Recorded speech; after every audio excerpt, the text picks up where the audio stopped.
저희 집이 형편이 많이 좋지 않은 편입니다.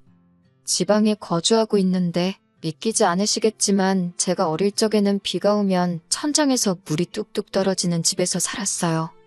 방이라고 2개 있는 거, 하나는 부모님이 쓰시고 남은 하나는 동생 2명하고 같이 써야 했습니다. 저는 고등학교 졸업 후에 바로 취직을 했지만 생활비를 보태야 했기 때문에 독립은 꿈도 꾸지 못했어요. 처음에는 어떻게든 독립을 해보겠다고 낮에 일하고 밤에는 편의점 야간 알바까지 해가면서 돈을 모았는데 돈을 제가 더 벌어봤자 더 버는 만큼 집에다가 생활비를 보태야 했습니다. 결국 독립은 포기하게 되었지요. 돈 되는 일만 찾아서 하다 보니 제가 돈 벌어오는 기계인가 싶은 생각도 들고 그나마 저까지 돈을 벌기 시작하면서 집에는 조금 여유가 생긴 듯 했는데 제가 벌어온 돈으로 동생들 교육시키는 게 뿌듯하기는 했지만 한편으로는 부럽고 속이 많이 상하기도 했어요. 일이라도 제가 좋아하는 걸 해야겠다 하는 생각에 배운 게 제과와 제빵 쪽입니다. 좋은 학교 나와서 하는 게 아니다 보니 기본적인 기술밖에 배우지 못했어요. 그래도 제가 일하던 베이커리 사장님께서 제 상황을 알고는 틈날 때마다 이것저것 하나씩 다 가르쳐 주셔서 재밌게 일을 배웠습니다. 한 명은 전문대지만 어쨌든 동생 2명 다 대학까지 졸업시키고 나니 이제는 부모님 부양을 하게 되었습니다. 솔직히 그때는 너무나도 그 현실에서 도망치고 싶었어요. 베이커리에 자주 오시는 단골 손님 중에서 저를 눈여겨보시던 손님 한 분이 계셨습니다. 점심시간이 돼서 나와서 쉬고 있는데 그분이 저한테 시집은 갔냐고 물어보시더라고요. 결혼은커녕 독립도 꿈도 못 꾸는 저였으니 당연히 아니라고 말씀드렸지요. 그런데 그분이 자기 지인이 아는 사람이 신부감을 찾고 있는데 한번 만나만 보라고 끈질기게 물어보셔서 하는 수 없이 소개를 받게 되었고 그때 처음 남자친구를 만나게 되었습니다. 자기를 소개하기를 본가는 미국에 있고 자기는 아버지 사업을 돕느라 주기적으로 미국과 한국을 오며 가며 하고 있다고 했어요. 이번에도 사업차 한국에 들른 거고 1년에 한국을 3-4번 정도 온다고 했습니다. 한 번 오면 최소 2달은 있다가 가서 연애하는 데는 큰 지장이 없었어요. 저도 일 때문에 바쁘고 시간이 넉넉지 않았거든요. 제 팔자의 연애나 결혼은 꿈도 못 꿀 일이라고 생각했는데 기다림이 길었었지만 남자친구와 시간을 보내는 게 참 좋았습니다. 돈 아낀다고 아까워서 가보지 못한 곳에 가서 데이트도 하고 나름 비싼 선물도 사주고요. 한 달에 3-4번 만나는 게 전부였지만 저한테는 힘든 일상을 버틸 수 있게 해주는 원동력이 돼줬어요. 그런데 남자친구가 저한테 난데없이 청혼을 해왔습니다. 연애를 시작한 지는 1년이 되었지만 바쁜 남자친구 일정 탓에 사실 만나본 건 20번이 채 안 되었거든요.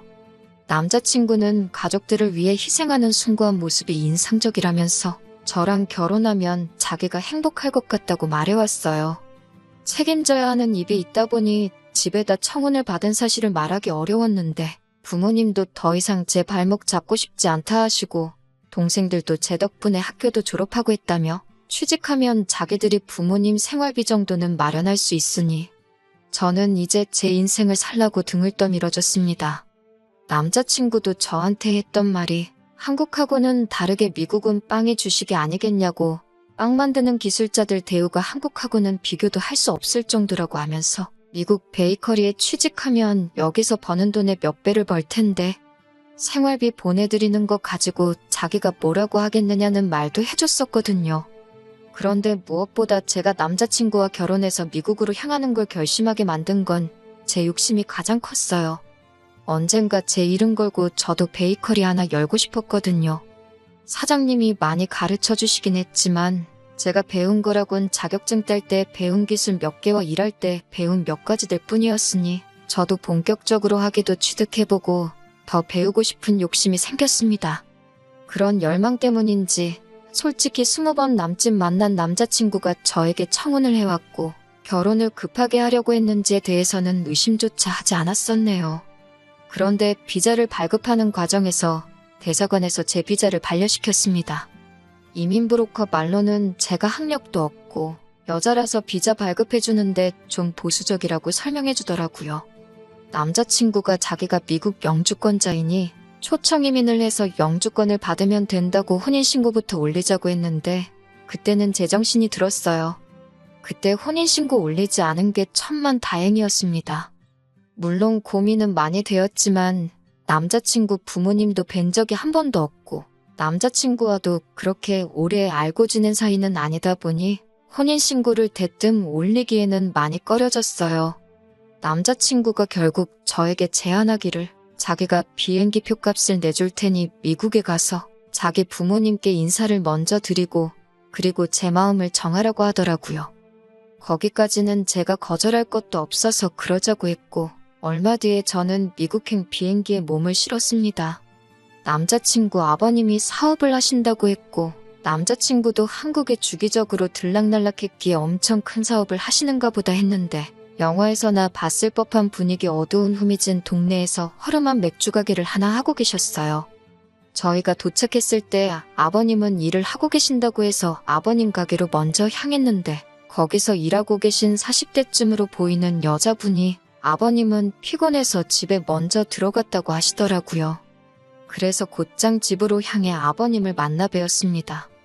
문 열고 들어가는데 웬 3살쯤 돼 보이는 여자아이가 아버님 뒤에 숨어서 쭈뼛거리고 있더라고요. 저는 남자친구 말고도 형제가 따로 있고 아버님하고 같이 한 집에 살고 있는 줄 알았어요. 아이한테 반갑게 인사하면서 아가야, 너는 이름이 뭐니? 하고 웃으면서 물어봤는데 제 말이 끝나기가 무섭게 아버님이 정색을 하면서 저한테 호통을 치더라고요. 엄연히 내 시동생 될 사람인데 왜 아기라고 부르냐고 하면서 아가씨라고 부르라고 하는 겁니다. 며느리가 처음 오자마자부터 개족보를 만들려고 한다고 성질을 부리시더라고요. 그때부터 저도 정신이 없었어요. 그리고 한편으론 며느리라니 아직 결혼도 안 했는데 벌써부터 며느리 취급을 하시네 하는 마음이 들었습니다. 남자친구가 그제서야 저한테 설명이라고 해주는데 자기 늦둥이 동생이라고 소개를 해주더라고요. 아버님 연세가 60은 돼 보이셨는데 아버님도 아버님이지만 어머님도 참 대단하시구나 싶었어요. 첫 인사 때는 시동생 된다는 그 아이 때문에 분위기가 어색했는데 오해 풀고 나서부터는 별다른 일이 없었습니다. 저녁 식사할 때쯤 되니까 현관문 열리는 소리가 들리고 여보, 나왔어 하는 소리가 들려왔어요.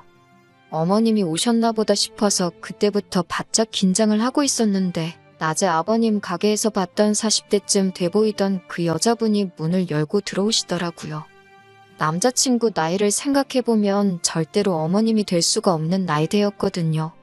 제가 또 어리 빠져서 정신을 못 차리고 있으니 남자친구가 아버님이 사실 재혼을 하셨다는 사실을 그제서야 말해주더라고요.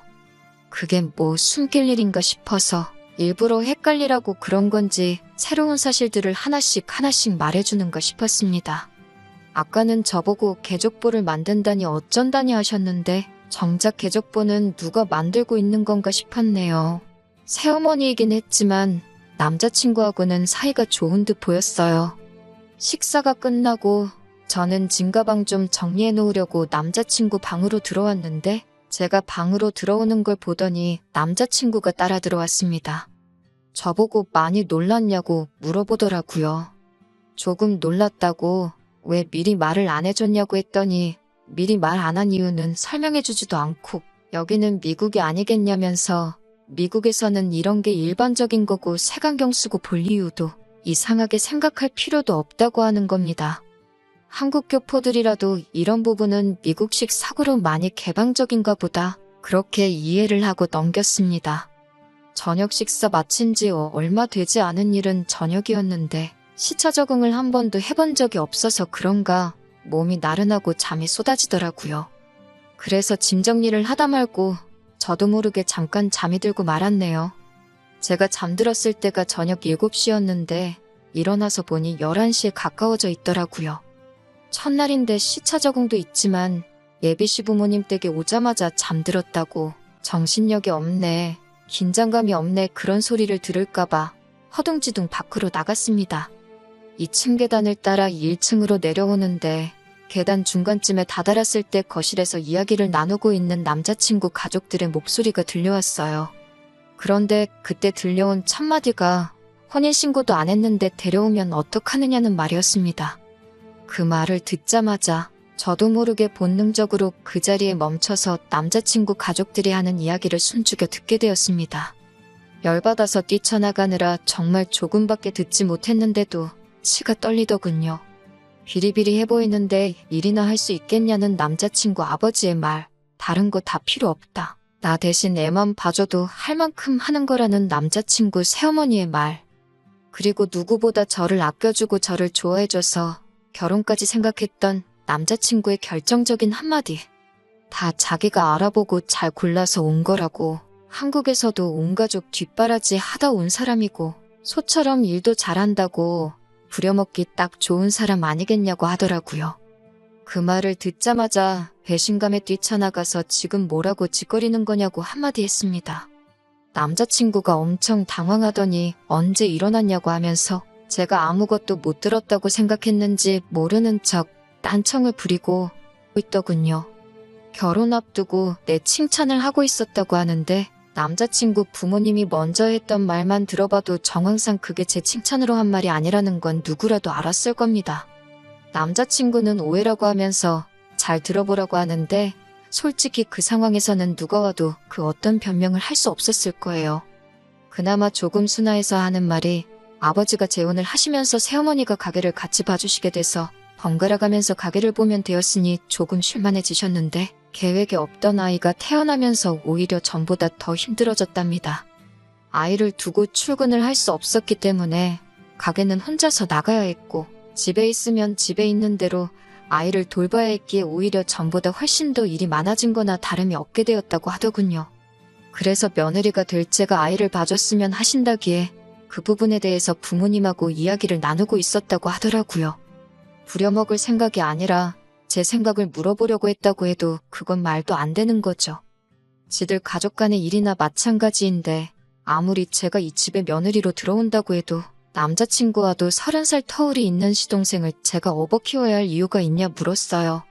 세 사람 다 잠잠하다가 아버님이 그러면 한 달에 100만 원씩 보수로 주겠다는 겁니다. 한국에서도 출퇴근해서 아이 돌봐주는 사람 월급이 당장 2배도 넘는데 언제적 한국을 생각하고 사람을 푼돈 쪼가리로 부려먹을 생각을 하느냐고 했어요.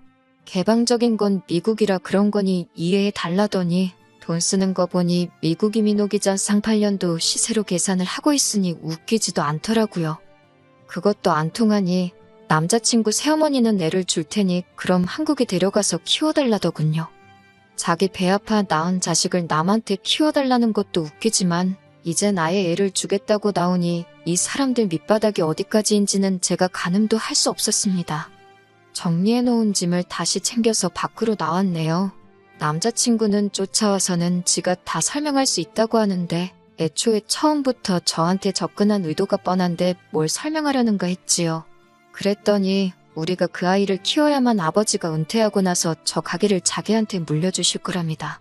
사업이라고 말만 번지르르하게 했지 어디 동네에 있는 귀신 나올 것 같이 다 부스러져가는 허름한 가게 가지고 왜 저러나 싶더군요. 애만 봐주면 그 가게가 니께 되는 거냐고. 잘 됐다고. 네가 그 애 대신 키워주고 가게 받으면 되겠다고. 남 시켜먹을 생각하지 말고. 네 앞가림은 네가 스스로 하라고 한마디 했습니다. 그제서야 쫓아오던 남자친구도 포기했는지 발길을 돌려서 돌아가더군요. 스스로 힘들었던 현실에서 도피하고 싶어서 뭣도 모르고 제 발로 지옥으로 데려갈 뻔한 걸 정말 운 좋게 탈출할 수 있었네요. 힘들었지만 가족들 위해 착하게 살아와서 그래서 복을 받은 것 같습니다. 비자가 안 나왔던 것부터 혼인신고 안 올리고 버텼던 것까지 그리고 그 순간에 잠에서 깨서 그 시커먼 본심을 제가 알아채게 될 때까지요. 하마터면 사기 결혼 당할 뻔한 거잖아요. 한국에 돌아오니 저희 가족들도 엄청 많이 놀란 듯 보였습니다. 그리고 부모님께서 저한테 사과를 하더라고요. 그동안 저만 너무 고생시킨 것 같다고 미안하다고요. 하마터면 우리 집 소중한 첫째를 지옥 불구덩이로 헐값에 팔아버릴 뻔했다고 하시면서 말입니다. 동생들도 이제는 너무 조급해하지 말고 우리 한국 땅에서 제가 하고 싶은 일 찾아서 공부도 해보고 늦었지만 꿈을 이뤘으면 좋겠다고 하더라고요. 이제는 자기들이 저한테 베풀 때라고 하면서요. 제가 지켜줘야만 하는 가족들인 줄 알았는데 저를 이렇게 지켜주겠다고 나서니 그렇게 든든할 수가 없어요. 비 온 뒤에 땅이 굳는다고 했나요? 비록 남자친구의 어이없는 계획에 연애도 결혼도 다 망쳐버리고 말았지만 평생 무엇과도 바꿀 수 없는 든든한 가족이 되었어요. 앞으로는 저도 제 인생의 새로운 목표를 잡아서 앞을 향해 뛰어나갈 생각입니다. 후기 보내드립니다. 댓글로 응원해주신 분들께 너무 감사드립니다. 저는 잘 지내고 있어요. 댓글에 주작이라고 하시는 분들도 몇몇 계시는데 전부 사실이에요. 미국 동부의 한국인들 많이 모여 사는 주에서 남자친구 아버지 재혼한 이야기 모르는 사람이 없다고 할 정도라니 들어보실 분들은 들어보셨을 수도 있겠네요. 아무튼 남자친구를 저한테 소개시켜줬던 분께서 다시 돌아와 일하는 저를 보고는 저한테 있던 소식을 듣고 나로 알아보셨나 봅니다. 저한테 미안하다고 하시더라고요. 그분이 남자친구 아버지와 어렸을 때부터 알던 분이시랍니다. 남자친구 처음 소개시켜준 것도 아들 장가 보내려고 한국에 보냈는데 괜찮은 사람 있으면 소개 좀 해달라는 부탁을 하셨다네요. 그래서 평소부터 눈여겨보고 있던 저를 소개시켜줬던 거고요. 그분은 당연히 이런 뒷내용을 몰랐으니 좋은 마음에 소개시켜준 건데 이렇게 돼서 미안하다고 하시더라고요. 미국에도 한국 사람들 많이 모여 사는 곳에는 유명식으로 술집이 있다네요. 남자친구의 새어머니는 거기서 마담으로 일하고 있던 사람이었다고 하고요. 그런데 나이 먹고 오갈 데 없게 될 뻔한 걸 어떻게 남자친구 아버지가 데리고 와서 살기 시작했다고 해요. 그러다가 계획에도 없던 아이가 태어나게 된 거고요. 남자친구가 아이를 대신 키워줄 며느리를 찾으러 혈안이 되었던 건 사연에 적었던 대로 남자친구 아버지가 가게를 물려주는 조건으로 아이를 키우라는 조건을 걸었다고 하네요. 사업한다고 하고 다니고 번드르르 하게 생기긴 했는데 남자친구는 이민에 부적응한 전형적인 이민 1.5세대라더라고요. 그 가게를 물려받는 것 말고는 스스로 할 수 있는 일이 아무것도 없었다고 해요. 그러다가 저를 만나게 된 거고 그 이후는 앞서 적은 사연처럼 사건이 일어나게 되었던 겁니다. 남자친구 아버지가 연세가 있는 편인데 글쎄요. 남자친구 바람대로 외대신 키워주고 가게 물려받으면 참 좋은 일이겠지만 남자친구 새엄마가 과연 자기 남편의 유산을 아들한테 전부 가게 내버려둘지 모르겠네요. 인상 보니까 도끼가 보통이 아니던데 말입니다. 아니면 혹시 모르죠. 남자친구도 바보가 아닌 이상 새어머니랑 유산으로 다툴 수 있는 그 상황에 아이를 대신 키워줄 사람을 혈안이 되어서 찾으러 다닌 게 다른 이유가 있을 수도 있겠다는 생각이 드네요. 가령 사실 아버님이 자기 딸이라고 생각하고 있는 그 아이한테 사실은 상상도 할 수 없는 출생의 비밀이 있다거나 말이죠. 저도 너무 깊게 생각한 것 같네요. 아무튼 저도 사람 보는 눈을 더 키워야겠다는 생각입니다. 이 사건 이후로 가족들과도 잘 지내고 있고 저도 제 꿈을 이루기 위해서 공부를 시작했어요. 더 생각해봐야 짜증만 나는 일은 그만 있고 앞으로 일어날 좋은 일만